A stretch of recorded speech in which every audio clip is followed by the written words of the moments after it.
Hello everyone and welcome back once again. It's time for Legionary's Life. We're here in this terrifying moment where both Achilles and Carinius have collapsed with a javelin struck through their body. We have to make a snap decision and, well, let's try to save this guy because that's definitely the most unvirtuous choice that we can go for. Two figures emerge from the trees. You recognize their insignia, Peltasts, Philip's elite troops. One of them comes to you, the other attacks Marcellus. You must dispatch your opponent quickly. Marcellus won't be able to resist long. Okay, well. Let's see if we can dispose of him swiftly. I think it's too early for a shield bash, but it seems like even a deft... okay, well, let's see whether we can catch him off guard by defending a bit. So if he stops doing deft feints, that would be great. Okay, he is not doing anything else except for deft feints. Okay, good. Get him down in one go. And... okay, let's go for a soft spot on the neck. And... let's see, he's at relatively low health now. There's little chance to break through his armor at the other places. So, neck it is. Alright, that went fairly quickly. Sweet. You fling yourself at the second Peltast just before he lands the killing blow on a knocked out Marcellus. That was quick. Okay, second one.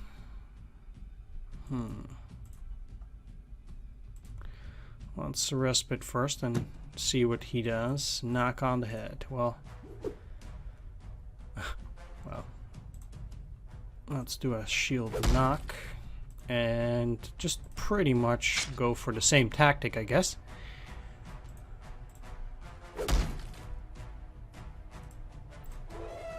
Maybe going for deft is better there because it does not lower my own stance if I fail, and both shield knock and deft feint lower his stance at least enough that it will go back down to 0, or very close to. So he cannot recover more. Alright, perfect. That was not nearly as hard as I thought it would become. Marcellus regains consciousness and looks appalled at the sight of the 4 corpses. You can tell he feels guilty for the deaths of Achilles and Carinius, but he can't stop thanking you for saving his life. You're quite sure that the Peltasts were scouting for a larger group. You can't stay around for too long. You set off after one last goodbye to your fallen friends. Yeah. You eventually leave the hills and even rejoin your group as soon as you come inside of your camp. It turns out the path you took was much shorter than theirs after all. Okay. Yeah, let's continue then. You find confusion when you arrive at the camp. Small parties of survivors like yours are coming in with alarming news of what is happening outside. Council sends his cavalry to rescue the beleaguered foragers and leads the heavy infantry in support. You've led back more men than could be expected, even though we lost some more than the previous time. Fair enough. We're left behind to garrison. The armistice is declared to be already dead on both sides. The night is silent and peaceful, but when the morning comes, you're baffled to find out that Philip and his army has left. Galba doesn't give chase, and we got a civic crown and an achievement for getting the civic crown in the Macedonian campaign. So I guess this is the way to get it. Very nice. And yeah, luckily we didn't gain any virtue for that. Okay. I do need to lower my virtue again because it's too high now. I do want to increase some stuff through workouts. Let's see if that works.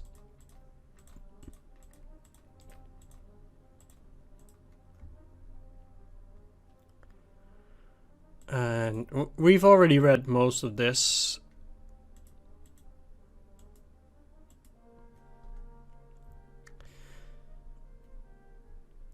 I think...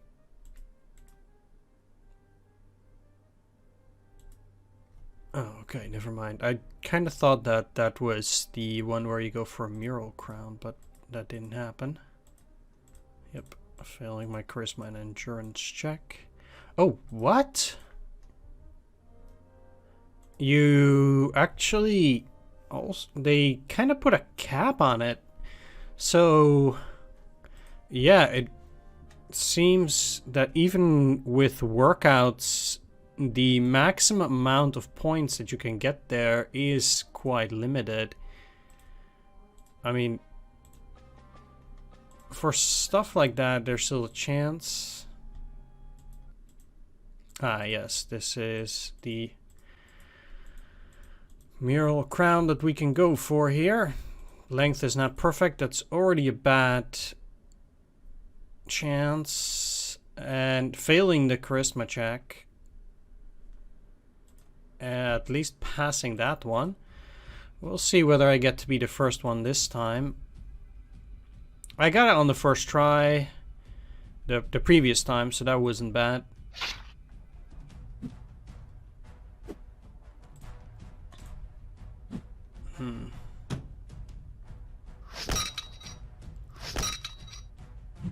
So... okay. Guess I'm not getting it again. Look, I'm past the point of surprise with stuff like this. Let's go for the next. I mean, this stuff is silly. Like, come on. It's a 90% chance or even higher. So I really don't get what's going on. Someone was telling me that it might be because you're using the same strategy or something, but I find it hard to believe that they actually coded in something into the game that you...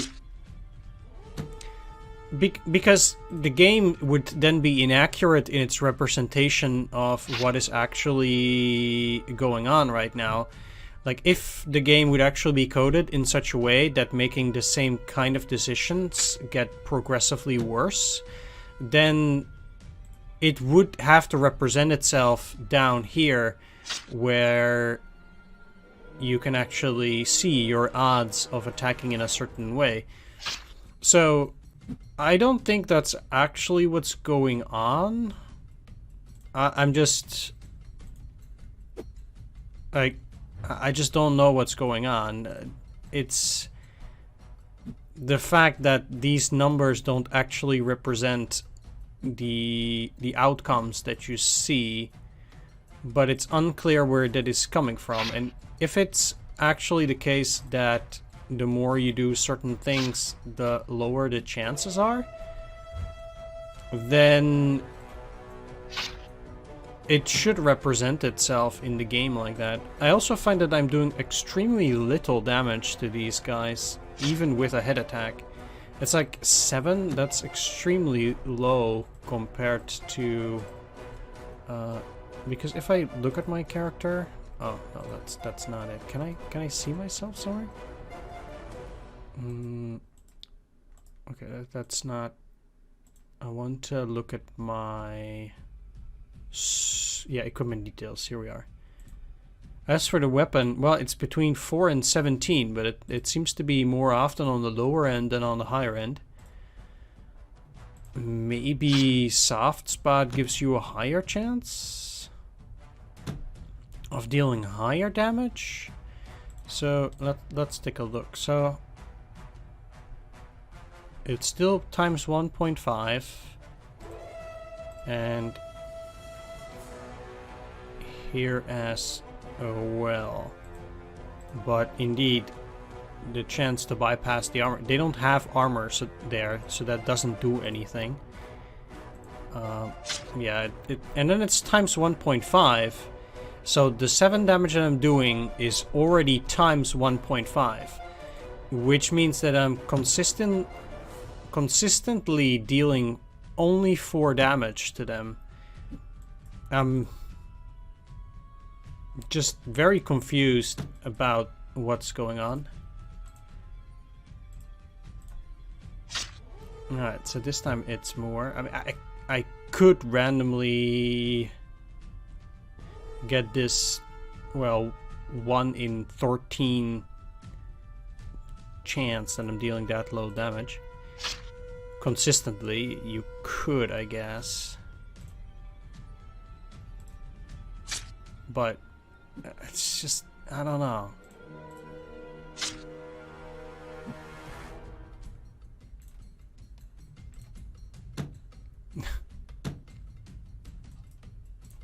Sure, I already gave up on getting it.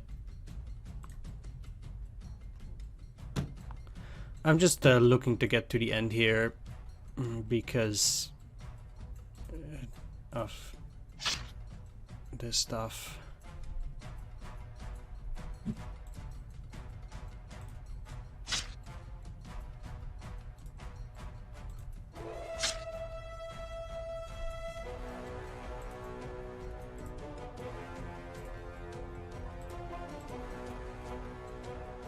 Yeah, these odds are way too low. Even against a low militiaman, they have a very high chance to resist my shield attacks.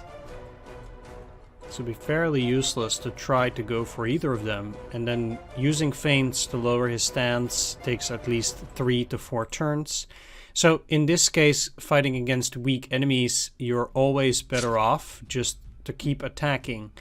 So on paper, there's no reason to go for a different tactic, because on paper, just attacking them on the head is just always the best choice here. Yeah, well, too bad. Yeah.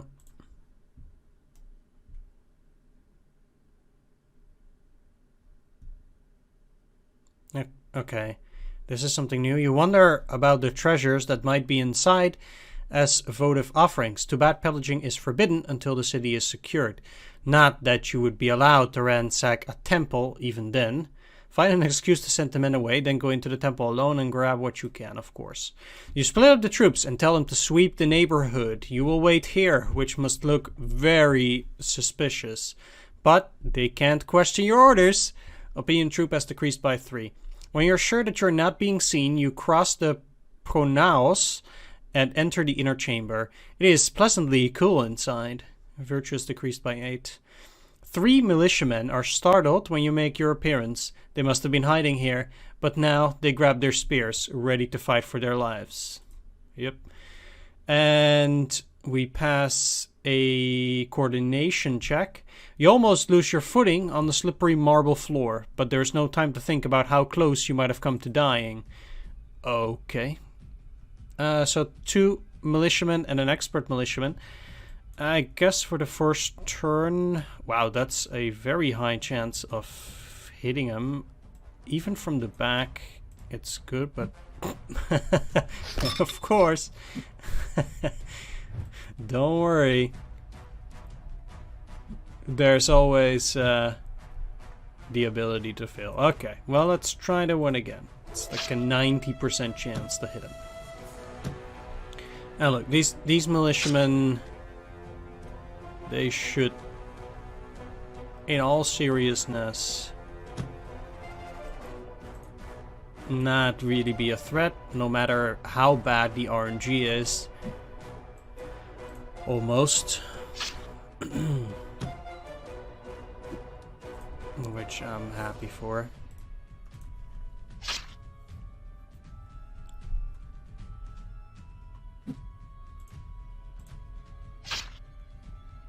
So maybe if you're on your first try, this might actually be a pretty tough battle.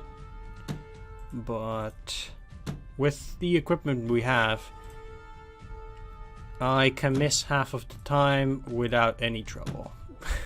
Or even 80% of the time. That would be fine too. You help yourself to the most precious offerings you can carry away. Yeah, then you get out and rejoin your group. 741 denarii.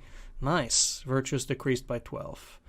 Fail intelligence check. Okay. You feel uneasy as if the wrath of the goddess were about to fall upon you. Well, whatever. After a while, the Son of Trumpets announces that Pelion has been secured, the slaughter is over, and the pillage begins. When the situation has settled down, the rewards for a fight at the wall are assigned. Oh, I didn't get any.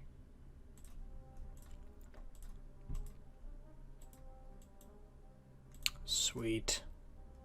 More loot. The games. Okay, let's go over this again.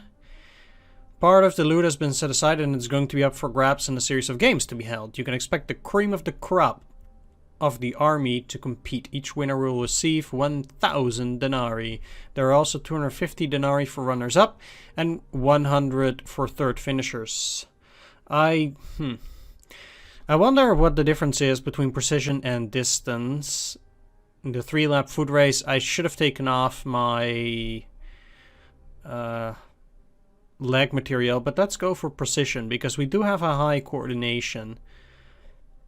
Some of the most adept javelin throwers in the army are taking part in this contest. The most popular is Vibius, a lean veteran with streaks of gray in his dark hair. He belongs to the Paligni tribe, part of the Socii that form the ally of your infantry. Between Hispanians, Libyans, Gauls, and even Numidians, they say his javelins sent tens of Hannibal's mercenaries to an early grave during the war in Italia. You must first attain a minimum score on a target 12 paces distant. This is just to skim the least worthy candidates off before the real competition begins. Take your throws. Throwing. That was easy enough for you, but now things are going to get serious for the real contest. The target is set at 15 paces. Your turn comes again. You have 3 javelins and must get a high score to qualify for the finals. Take our throws. After just 2 attempts, you already scored enough points to get to the finals. Few contestants have made it this far. Each challenger has 3 more throws. This last round will decide the winner. Pass. Your first 2 throws were faultless. You take aim and throw the last javelin. Fail. Great. A great throw, but not perfect. Too bad Vibius has scored 3 perfect throws. You finish second against the best throwers in the army. The consul himself congratulates you on your outstanding performance as he hands the prize to you. Yeah. That's too bad. I was this close to getting it. Oh well.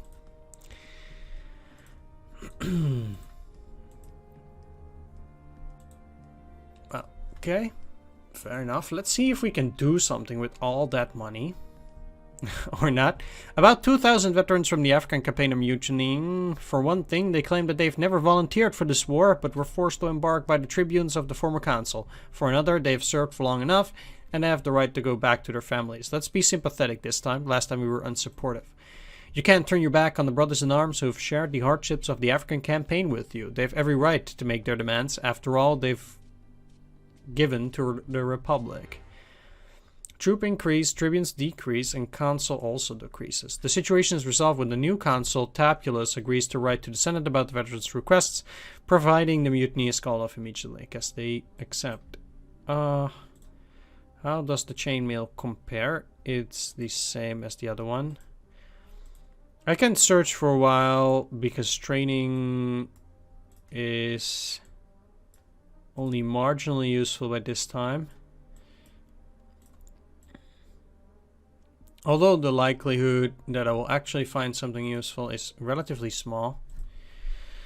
Right. I'll just skip through this unless something interesting comes up.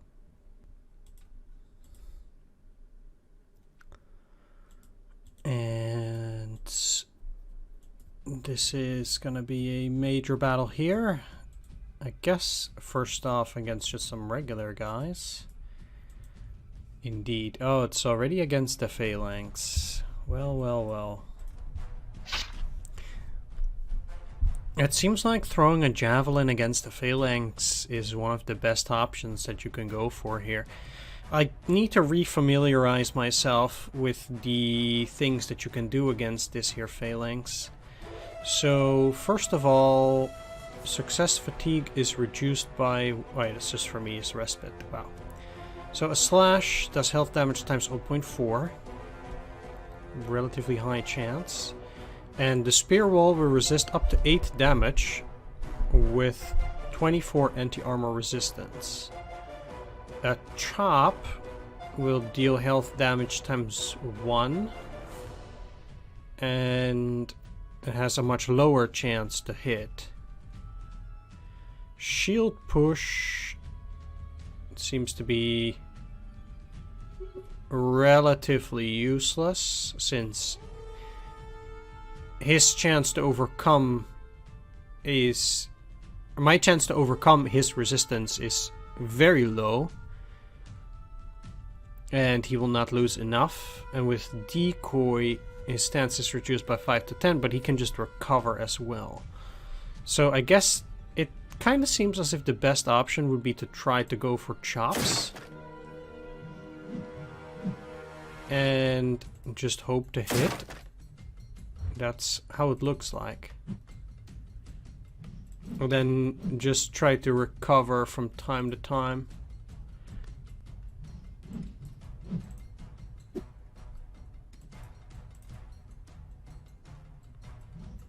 He seems to have a high chance of doing that push as well. Even from the back.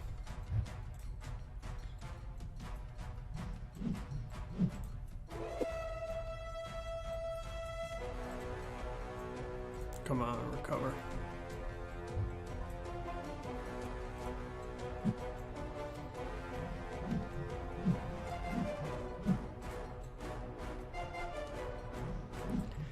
It'd be nice to finish him off yet, but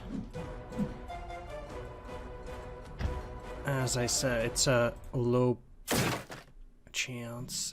It has a lot of hit points. Let's try some slashes. No. It's actually very close to beating it there. Come on. Okay, okay. Maybe if I get lucky on a slash here. No!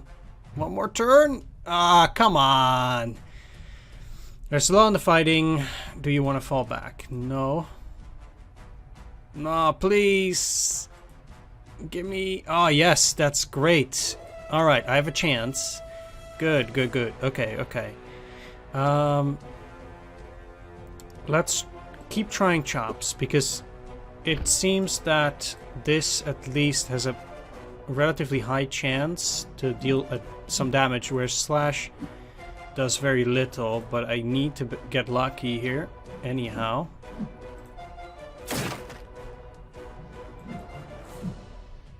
Come on, let's break through that there, Phalanx. Okay, I can get him with slashes maybe now. It's a higher chance, so... okay, recover. Come on, man. Seriously? This is what you're gonna do to me now, game? And then I can't recover? Oh, game. Come on. Yes, alright, alright. So, we've broken through the spear wall. You engage the Phalangites without wasting time. You're outnumbered, but they are not as skilled as you at close quarters. Wow, okay. But I'm also already tired. Oof, okay. That's tough. What do they have here?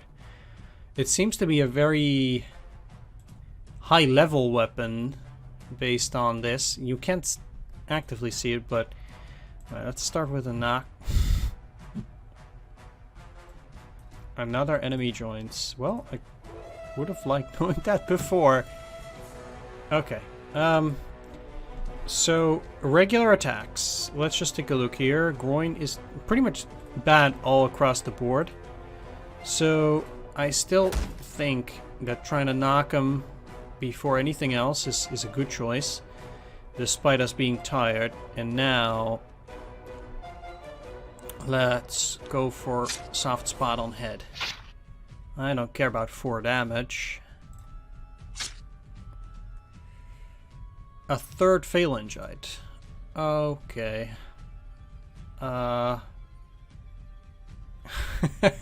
Maybe breaking through the shield wall wasn't such a great idea after all.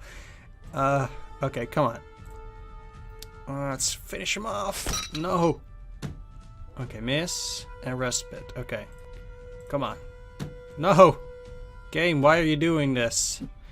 Don't give me bad rolls. Please recover. Okay. Okay, he's still on relatively low. Okay, they both wasted their turn. Good, good. Now I can probably go for a regular attack. And arm is too low. Let's go for a neck here. Okay, good, good. That's the first phalangeite. It's round 11. I have to be careful because I can't reach the second stage of tiredness. And that would be a real killer.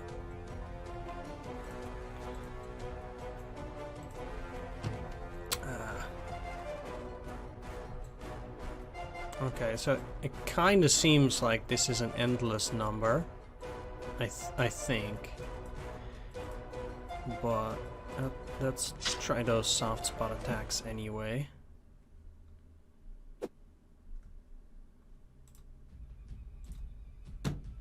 I've been missing those a lot. Very bad.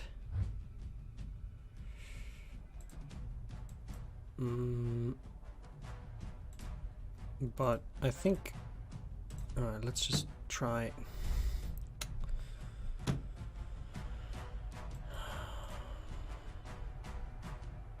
I killed only one.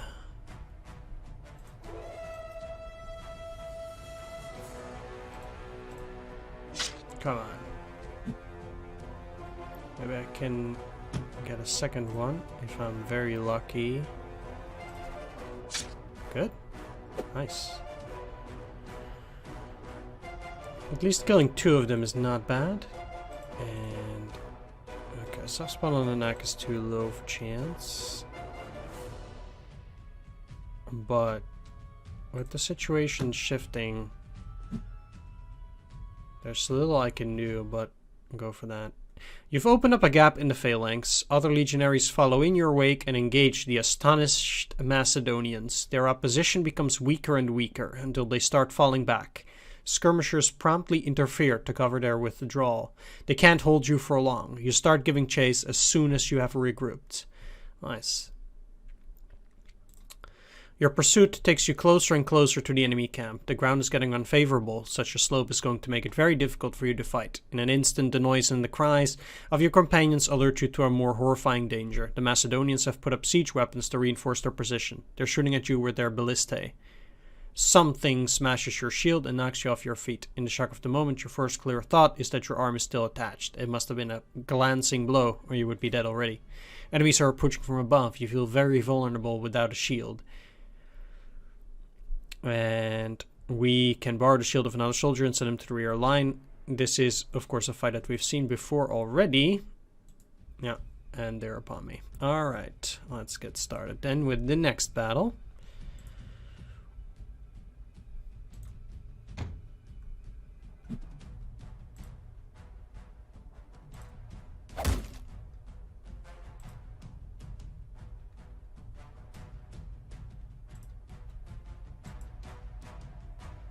Oh, we have the low ground. I see. That's why it can't fully recover. Soft spot on the neck seems decent. Better than what we have here. And it has very high damage output, of course. So for a second attack, going for the groin is never going to get me through his armor. But a regular attack is probably not gonna cut it. So soft spot neck is pretty much the only option we have there.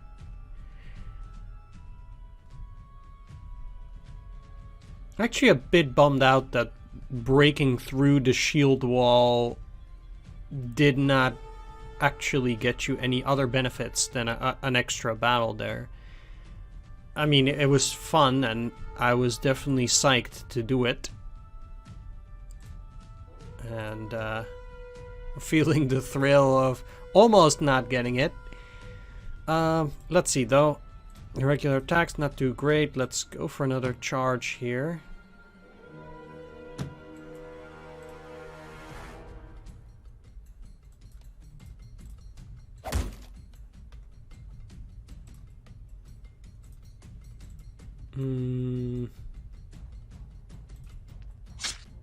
Sure, but I think regular attacks here might be a bit better because it has higher hit chance. And the chance to break through the armor is high enough anyway.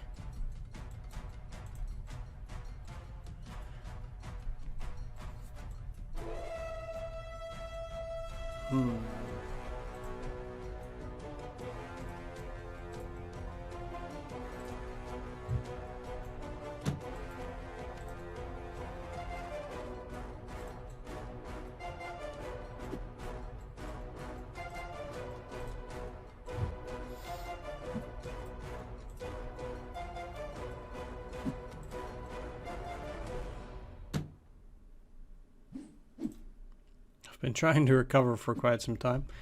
There we go. Enemy starts pulling back. As soon as you get into the ground, the difficult terrain and the enemy's defenses unravel your progress. When sunset comes, the skirmish dies out.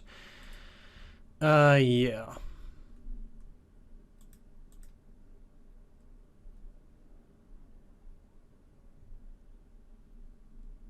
Okay, one night your maniple and many others are silently gathered in the intervallum between the ramparts and the tents. It is a little army, perhaps as big as a legion. A tribune is in charge. There is a bound man next to him. You march under the moonlight, moving away from the enemy. At least initially. Eventually you take a path through the mountains. Before dawn you encamp to eat and rest, only to resume your journey at night. They say the bound man is a local shepherd who promised to lead you behind the Macedonian camp. He is bound to make sure he stays true to his word, but has been promised a rich payment for his help. So this is actually new. Last time we didn't have this. On the third night, you're told to be doubly vigilant. You must be very close to your destination. Fail awareness check.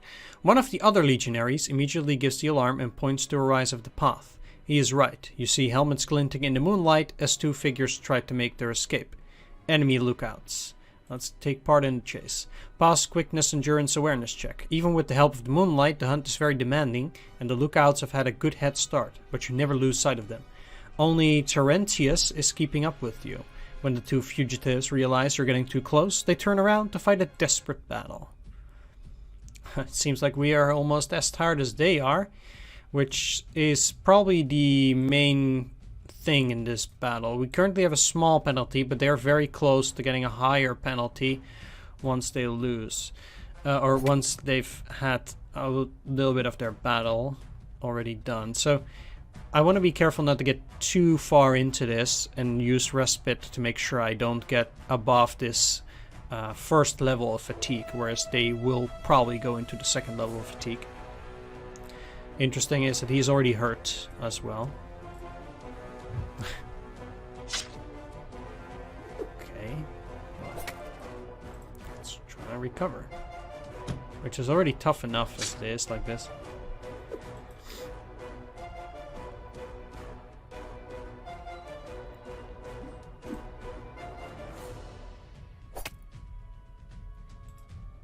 I'll keep trying to recover while these guys are busy.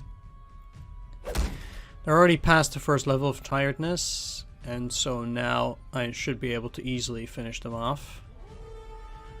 Better do a soft spot attack. Yeah, they're not gonna quickly recover that way. And there you go. That's the first one. And let's do a shield knock there.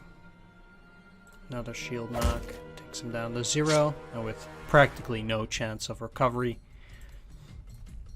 he is also finished off. Oh wow, impressive, but not good enough.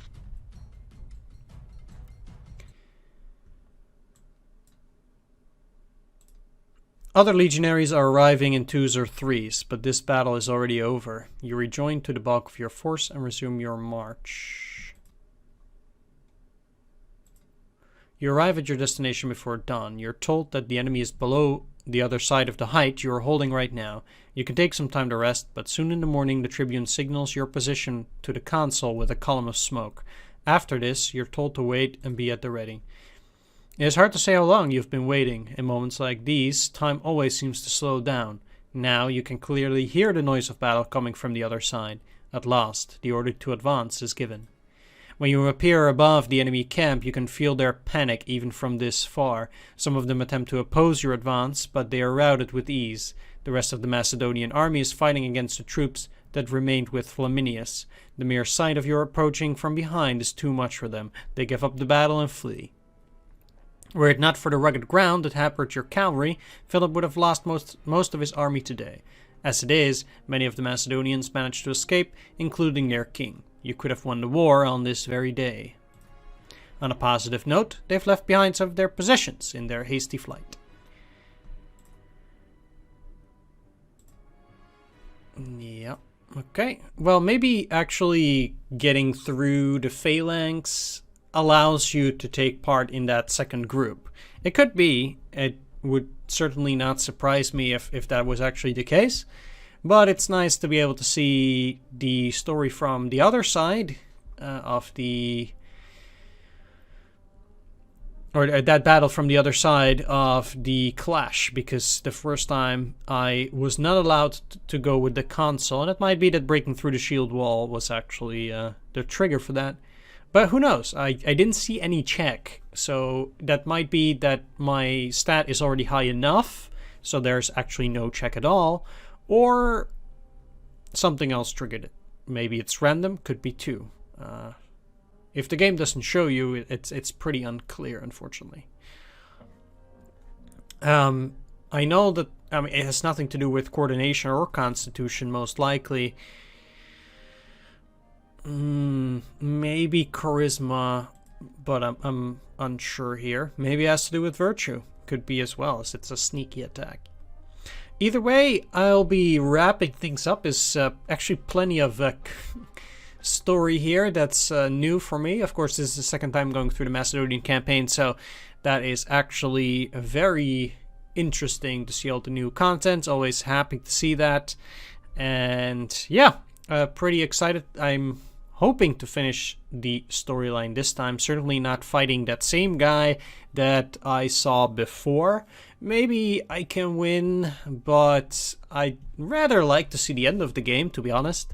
So definitely playing it somewhat safe. I do want to take the risks if I think I can handle them, but fighting obscenely powerful enemies is not necessarily what I want to be doing. Thanks for watching, take care, see you next time, bye-bye.